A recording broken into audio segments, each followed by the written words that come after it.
अस्सलाम वालेकुम, Mohammad Iqbal Khan, advocate from Iqbal international law services.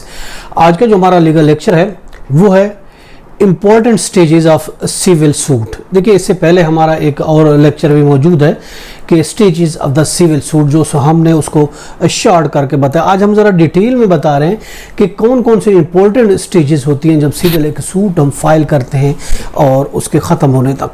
देखिए, सबसे पहले जो है वो हम सिविल सूट को इंस्टीट्यूट करते हैं, फाइल करते हैं, इंस्टीट्यूशन ऑफ द सूट, जो कि ऑर्डर 4, 6 और 7 के तहत इसको हम उनकी जो रिक्वायरमेंट है उसके साथ केस को हम जो सूट को जो है सिविल सूट को हम फाइल करते हैं। दूसरा जो स्टेज आता है वो इशू ऑफ द समन। जब केस एडमिट हो जाता है तो फिर ऑर्डर 5 इस पर अप्लाई होता है, जो कि 30 दिन के अंदर अंदर हमने इस पर इश्यूज कराने होते हैं। इश्यूज होते हैं समन्स, दूसरी अपोजिट पार्टी जो डिफेंडेंट होता है उसको समन इशू होता है।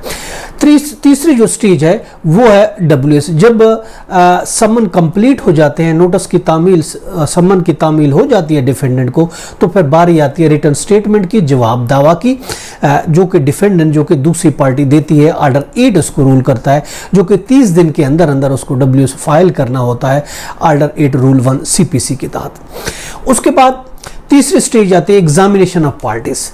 जब WS फाइल हो जाता है, रिटर्न स्टेटमेंट फाइल हो जाता है, डिफेंडेंट दूसरी पार्टी कर देता है, तो एग्जामिनेशन ऑफ द पार्टीज होते हैं, पार्टी को एग्जामिन किया जाता है। उसके लिए ऑर्डर 10 है जो कि इस चीज़ को डील करता है, जो कि विद इन 10 डेज होता है ऑफ द WS जब फाइल होते हैं उसके 10 दिन के अंदर जो होता है एग्जामिनेशन ऑफ द पार्टीज होता है।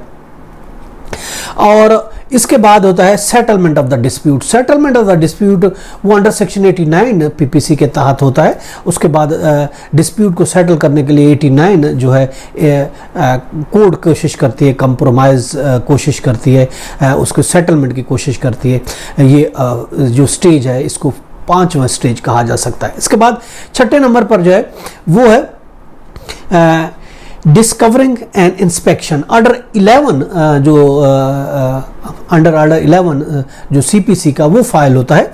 और उसके बाद फिर बारी आती है एडमिशन की। अंडर ऑर्डर 12 आता है जो कि 15 दिन के अंदर अंदर उसको एडमिशन की जाती है।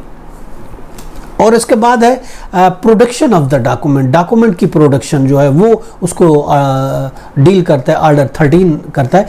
इशू से पहले 7 दिन के अंदर असल कागजात जमा कराते हैं, प्रोडक्शन ऑफ द डॉक्यूमेंट्स होती है, जो कि स्टेज है सिविल सूट की।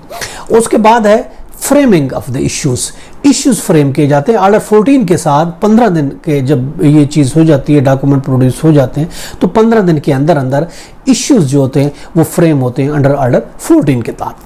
और इसके अलावा 10वां जो स्टेज है वो लिस्ट ऑफ विटनेसेस। जब इश्यूज फ्रेम हो जाते हैं तो उसके बाद विद इन 7 डेज हमने अंडर ऑर्डर 16 के तहत हमने 7 डेज के अंदर लिस्ट ऑफ विटनेसेस और डॉक्यूमेंट जो है वो फाइल करनी होती है। उसके बाद है समन टू विटनेस। 11वीं स्टेज जो हमारी है वो है समन टू विटनेसेस के, जो कि ऑर्डर 16 रूल 1 के तहत होता है। विटनेस को कॉल किया जाता है उसकी एविडेंस के लिए। और उसके बाद होता है setting date of the hearing. जब विटनेस को हम समन कर देते हैं, फिर एक डेट फिक्स होती है अंडर ऑर्डर 16 के तहत के हियरिंग के लिए। अब उसके बाद जब नेक्स्ट जो स्टेज आती है 13 जो स्टेज है वो है evidence of the party. Under order 18 है, रूल 4 है और ऑर्डर 17 है। इसके तहत हम एफिडेविट एंड एविडेंस जो है वो फाइल करते हैं विटनेसेस का कोर्ट में। और इसके बाद जो है एग्जीबिशन ऑफ द डॉक्यूमेंट्स। अगली स्टेज जो होती है वो 14वीं स्टेज है, वो अंडर ऑर्डर 18 रूल 4(1) के तहत होती है, जो कि डॉक्यूमेंट जो ओरिजिनल डॉक्यूमेंट उसको एग्जिबिट कराए जाते हैं। और उसके बाद नेक्स्ट जो स्टेज 15 आती है वो है क्रॉस एग्जामिनेशन की। पार्टी को क्रॉस एग्जामिन किया जाता है, जो कि अंडर ऑर्डर 18 है, रूल 2 सब 3 के तहत उसको क्रॉस एग्जामिन किया जाता है।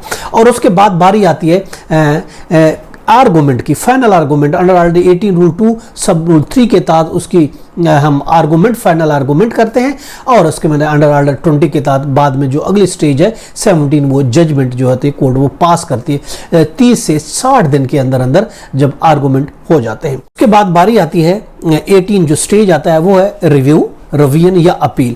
या तो हम रवियन फाइल करते हैं उस जजमेंट और डिग्री के खिलाफ जो हमारे खिलाफ अगर ऑर्डर है तो हम सेटिस्फाई नहीं है, या तो हम रिव्यू फाइल करेंगे। रिव्यू फाइल करेंगे अंडर सेक्शन 114 एंड ऑर्डर 47 के तहत, या तो हम उसी कोड में रिव्यू फाइल करेंगे या दूसरी कोड में हम रवियन 115 सीपीसी के तहत अंडर सेक्शन 115 सीपीसी के तहत उसकी रवियन फाइल करेंगे, या फिर अपील फाइल करें अंडर सेक्शन 96 सीपीसी के तहत, या फिर सम केसेस में अपील सेकंड अपील भी अंडर सेक्शन 100 सीपीसी के तहत दूसरी अपील भी फाइल करते हैं। और उसके बाद नेक्स्ट जो स्टेज आता है वो 19 स्टेज है, वो है एग्जीक्यूशन।